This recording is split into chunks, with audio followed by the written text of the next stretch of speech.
Agora, a nossa lição desta noite é muito interessante e eu vou pegar bem do começo, porque eu quero que vocês entendam o que acontece nesse quadro que nós vamos falar. Nesse quadro que nós vamos falar, do que eu estou falando nesta noite. Eu vou dar o pensamento para vocês, depois nós vamos usar o quadro aqui. Há uma coisa importantíssima, depois que o sacrifício era oferecido, no Velho Testamento e também no Novo Testamento. Depois que Jesus foi oferecido, teve uma obra importantíssima que teve que se cumprir mesmo que o sacrifício tinha sido oferecido. Então, quando o sacrifício era oferecido, a vida já havia saído daquele animal. Em outras palavras, a vida já estava disponível para o crente, a vida já estava disponibilizada, vamos dizer assim, já estava liberada do corpo daquele animal sacrificial, mas ainda faltava mais uma obra, e se essa obra não fosse realizada, a vida daquele cordeiro não podia entrar no adorador. Faltava mais uma obra a ser realizada, entre aquela vida aquele sangue ser derramado e aquela vida entrar no adorador, o qual aquele animal, aquele cordeiro, havia morrido por ele. O que o irmão Billy está falando? Vamos detalhar aqui, certo? Então é muito interessante. Para fazer isso aí, eu peguei desde o começo para vocês e eu espero que vocês gostem do que nós vamos falar nesta noite. Eu quero que vocês prestem atenção. Nós vamos usar o quadro agora, eu posso usar o quadro aqui, e eu vou estarei lendo para vocês uma descrição breve aqui do tabernáculo no Velho Testamento, porque daí nós podemos fazer um desenho e vocês vão entender perfeitamente aquilo que nós estamos falando, certo? Então, se nós colocássemos aqui o desenho do tabernáculo, vamos fazer assim um desenho, espero que esteja saindo bem na imagem para vocês aí. Ele era dividido em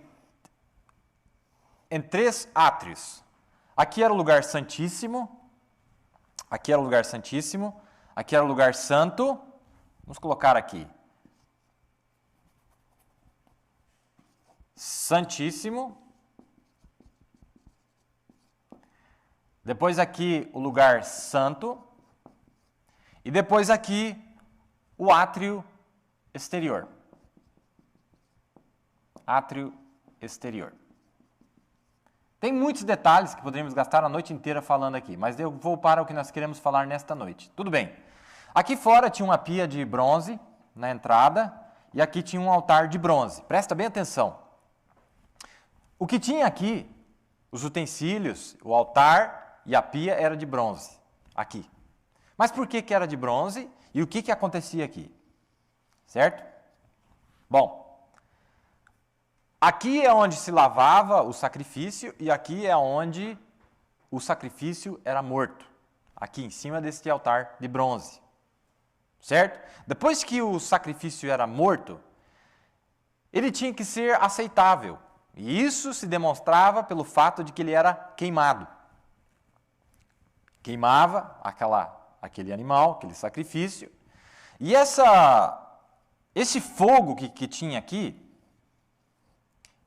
vamos fazer assim como se fosse um fogo, tá? Esse fogo que saía aqui e queimava este animal aqui pelo lado de fora, o sacerdote entrava por aqui, certo? Ele pegava essas brasas que estavam aqui no altar, as brasas que haviam queimado esse sacrifício, esse animal, e ele entrava no segundo átrio com essas brasas dentro de um incensário de ouro. Então ele coletava as mesmas brasas que havia queimado o sacrifício, mostrando que o sacrifício havia sido aceito.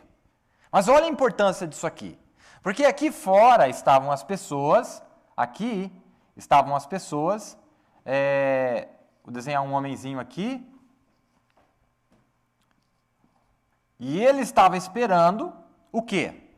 Qual que era o propósito final do sacrifício oferecido por ele, pelo adorador? Ele tinha que apresentar um animal. Qual que era? De que a vida desse animal aqui que estava morrendo ao invés dele morrer, a vida dele pudesse voltar sobre o adorador. A vida era liberada para voltar sobre ele. Muito bem, mas aí você pergunta, mas irmão, aqui nós já vemos que o animal foi morto, eu estou falando da cruz, Jesus já tinha morrido, o Espírito Santo já havia caído em Pentecoste, tá vendo? Pois é, só que aquela vida não podia ainda voltar sobre o adorador. Mas já está morto o sacrifício, Jesus já morreu na cruz. O sacrifício já foi imolado, já foi lavado, já foi provado. Deus vindicou, em Pentecoste o fogo caiu lá. Muito bem. Só que não é o final da redenção ainda. Não. Aí o que o sacerdote tinha que fazer? O mesmo sacerdote que oferecia o animal pelo adorador, ele entrava aqui dentro, no primeiro átrio, ele que sacrificava o animal, ele que fazia tudo aquilo ali, lavava o animal. Cristo fez tudo isso. Cristo deu a sua própria vida. Não foi alguém que pegou ele e levou para a cruz. Ele disse, eu dou a minha vida e tomo-a de volta, mostrando que ele era o sacerdote, mostrando que ele era o sacrifício, mostrando que ele era tudo isso que tinha aqui. Ele era o altar de bronze, ele era a pia de bronze, ele é os utensílios, ele é tudo isso aí. Ele é a brasa do altar, tudo bem. Mas vamos lá. Então o sacerdote entrava aqui e ele matava esse animal, o cordeiro. Mas agora, para completar a obra, para que esta vida pudesse entrar no adorador, é o seguinte, isso que estava aqui, era para abrir o véu entre Deus e os homens, que era a vida de Deus voltar sobre o adorador. Então o que ele fazia? Ele vinha e pegava um incensário, que era talvez algo como que para coletar algo mais ou menos dessa aparência, e ele coletava, isso aqui tinha um cabo, e ele coletava isso aqui, as brasas ficavam aqui dentro, tá vendo? Ele coletava aqui de cima do altar, e ele entrava com esse incensário, das brasas do altar de bronze, ele entrava aqui dentro. Aqui tinha 3 coisas, aqui dentro, tinha uma mesa dos pães da proposição, tinha 6 pães aqui, e 6 pães deste lado. Então, era 12 pães. Os 12 pães da proposição, que representam 6 desse lado, 6 daquele lado, os 66 livros da Bíblia. Está vendo aí? 6 de um lado, 6 do outro, 6 e 6, 66 livros. Isso aqui estava em cima da mesa de ouro. Desse lado de cá, ficava o candelabro. Tá? Vamos desenhar um candelabro aqui. Desse lado de cá, ficava o candelabro, também de ouro. Presta atenção, aqui tudo era bronze. Aqui tudo era ouro, mesa de ouro, era madeira por dentro de acácia, revestida de ouro por fora. Aqui era de ouro, o candelabro todinho de ouro, tá? E aí, aqui na frente, tinha outro altar. Esse era de bronze e esse era de ouro. Aqui tinha 4 pontas no altar. Ele pegava a brasa do altar que estava lá e pegava o sangue derramado do animal e levava lá e ele tinha que molhar as pontas do altar. Ele molhava essa ponta, essa ponta, essa ponta e essa ponta. E essas brasas que estavam aqui que eu quero chegar. Muito interessante. Isso aqui é muito interessante, muito maravilhoso. Eu estou falando que a redenção, a vida não retornava sob a adoração. A vida já estava pairando por ele. A vida já estava parada entre ele e a ira de Deus. Mas não havia ainda entrado nele. Certo? Isso se chama ministério de mediador. A mediação por ele. Certo? Estava mediando. Por quê? Porque realmente a vida já foi derramada. Mas não terminou por aí. Não é esse o propósito. O propósito é que Deus queria que a vida do verdadeiro sacrifício, Jesus, voltasse sobre o adorador. Certo? Muito bem, então ele pegava aqui as brasas, pegava o sangue, vinha, molhava as pontas desse altar de ouro aqui, e ele trazia as brasas, colocava em cima aqui do altar, as brasas. As mesmas brasas que estavam lá, ele levava para cá. Vamos fazer uma flechinha aqui. Tá? Isso significa que o mesmo fogo que queimou o sacrifício, o mesmo Espírito Santo que havia queimado o sacrifício, havia aceitado o sacrifício, Agora, este mesmo fogo tinha que ser levado para o segundo átrio. E quando chegava no segundo átrio, tinha essas mesmas brasas originais. E esse fogo, irmãos, era o fogo que Deus tinha iniciado. Lembra que Deus baixou pela primeira vez e ele disse que nunca deveria se apagar o fogo? Este fogo servia para tudo. Este fogo, essas brasas que queimaram ali, era também para serem trazidas para cá. Este mesmo fogo era para acender, manter as lâmpadas acesas aqui do candelabro. O mesmo fogo que queimava o óleo, que queimou o sacrifício, certo? Tudo isso era o mesmo que havia sido trazido aqui. Muito bem. Agora, há algo que acontece aqui, que é o que nós queremos chamar a atenção, que quando ele trazia essas brasas para cá, agora, ele levava consigo, ele tinha depositado lá, algo que ele ia jogar em cima dessas brasas para queimar. Ele ia pegar o incenso. E ele pega esse incenso para queimar em cima das mesmas brasas que queimaram o sacrifício. Então ele pegava o incenso, jogava aqui em cima o incenso. E esse incenso era feito de 3 árvores diferentes, que é a seiva da árvore, batida a resina, e fazia uma mistura. Isso aí está em Êxodo 30, verso 34. Vamos ler só para vocês verem aqui, porque tem algo ali. Tem vários detalhes, depois você pode ler. Nós já vamos chegar na parte principal aqui, porque eu tenho certeza que nós não teremos tempo para tudo, não é? Então nós temos aqui Êxodo, acredito que é Êxodo 30, vamos ver se é isso mesmo. Êxodo 30, verso 34. Vamos ver. Exatamente. Disse mais o Senhor a Moisés: toma especiarias aromáticas, estoraque, ionisha e gálbano. Estas especiarias aromáticas e o incenso puro em igual proporção. Então o incenso era misturado com 3 especiarias aqui em cima, que é o que produzia uma fumaça. Certo? Essa fumaça estava aqui no segundo átrio, está vendo? Aqui dentro nós tínhamos a Arca da Aliança. Aqui é outro altar, ó, 3 altares. Está vendo aí? 3 altares, de bronze, de ouro e a Arca da Aliança aqui. Essa Arca da Aliança é onde as tábuas da lei estavam dentro, onde a vara de Arão também estava lá, etc. Aqui era o lugar santíssimo, aqui é onde Deus estava.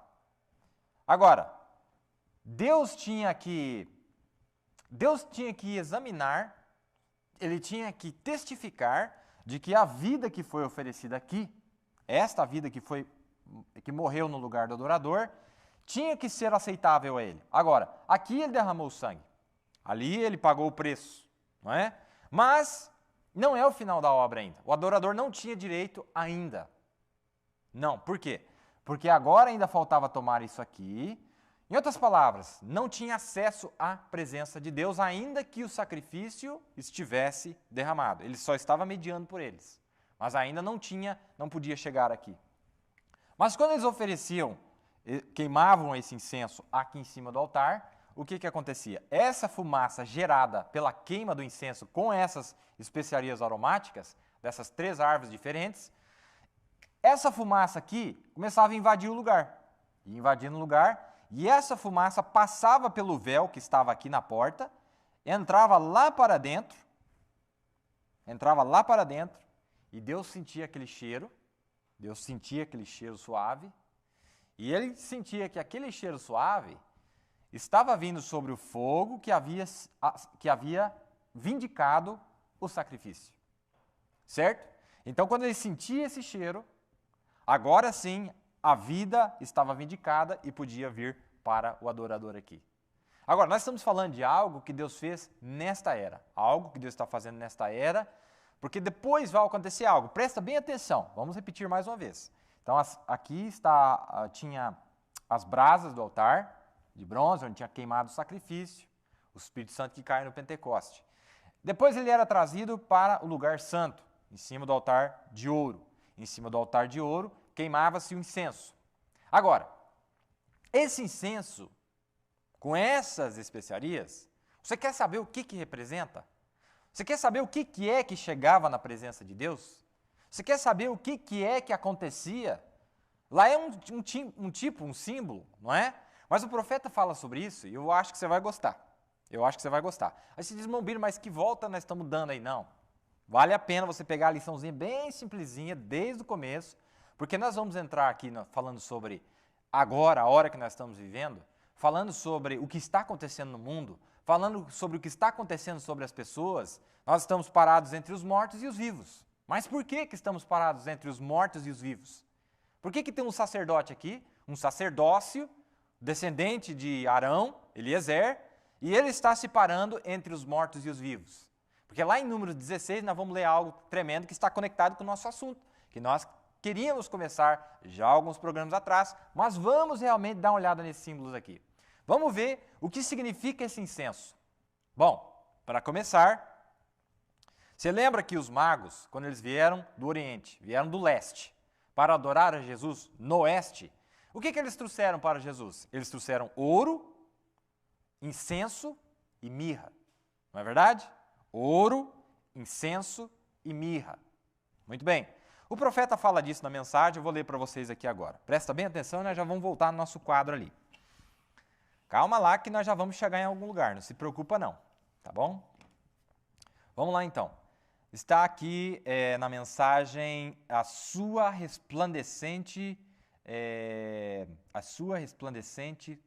grande luz resplandecente de 1957. Aí ele diz assim, o que o ouro representa? O que o ouro representa? Tá, aí você diz assim, mas está falando de Jesus, irmão Neville, está falando de Jesus, espera aí. A noiva é igualzinho ele. A noiva é Cristo. Tudo que Cristo não é rei? Ué, mas nós governaremos no milênio com ele. Nós estaremos reinando com ele no milênio. Tudo que Cristo a sua natureza, a sua personalidade, tudo que ele é, a sua esposa tem o mesmo caráter. Veja bem, o profeta diz assim, o que o ouro representa? O ouro representa que ele era rei. O ouro representa que ele era rei. Não era para ele se fazer rei, ele já nasceu rei. Ele era o rei eterno de Deus, ele era o rei, e então eles ofereceram ouro. E eles ofereceram incenso, está falando dos magos aqui. Eles ofereceram incenso, que é um perfume muito caro, o melhor que se podia conseguir. O que significa o incenso, o perfume? Lembra que aquele perfume, quando queimava no fogo, quando batia no fogo, aquele cheiro invadia todo o tabernáculo, entrava lá no lugar santíssimo, onde estava a glória Shekinah, a presença de Deus, e Deus sentia aquele cheiro, e era um cheiro agradável. Né? O que é o incenso? Ele diz assim, ó, o incenso, o perfume, era a fragrância de cheiro suave a Deus, pois ele andava, falando de Jesus, pois ele andava curando os doentes e fazendo o bem. O ouro, porque ele era rei, e o incenso, porque ele era um cheiro suave a Deus. Sua vida tanto lhe agradou que Deus respirou de sua santidade e beleza, pois era a sua própria santidade refletida nele. Era a santidade de Deus que estava se manifestando em Jesus, não é? E Deus indicava aquilo, que ele curava os doentes, ele fazia o bem, um varão poderoso em obras, não é? Aí ele diz, agora eles deram mirra também. Todo mundo sabe que a mirra é bem cara. E o que representa a mirra? O seu grande sacrifício supremo, não é? Sua grandiosa vida esmagada, jovem, no Calvário, onde os pecados do mundo o moeram em pedacinhos. O ouro porque ele era rei, e o incenso por causa de sua vida dócil e amável, e mirra por causa de seu sacrifício por pecadores, de que ele morreu. Muito bem, isso aqui está na mensagem A Grande Luz Resplandecente, de 22 de dezembro de 57. Espera aí então. Significa então que aquele incenso era a vida do crente que estava invadindo a presença de Deus e ele achava aquela vida com um cheiro suave? Sim. Então quer dizer, depois que o sacrifício era oferecido, ele não tinha validade, ele não tinha aplicação ainda, se a vida do adorador não cheirasse bem na presença de Deus.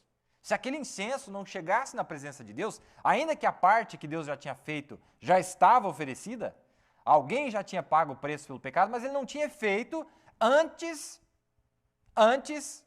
que aquela vida cheirasse bem na presença de Deus. Irmãos, qual que é o ministério da noiva hoje? O propósito da noiva estar na terra hoje é cheirar bem na presença de Deus. Porque a parte dele ele já fez, ele derramou o sangue no Calvário.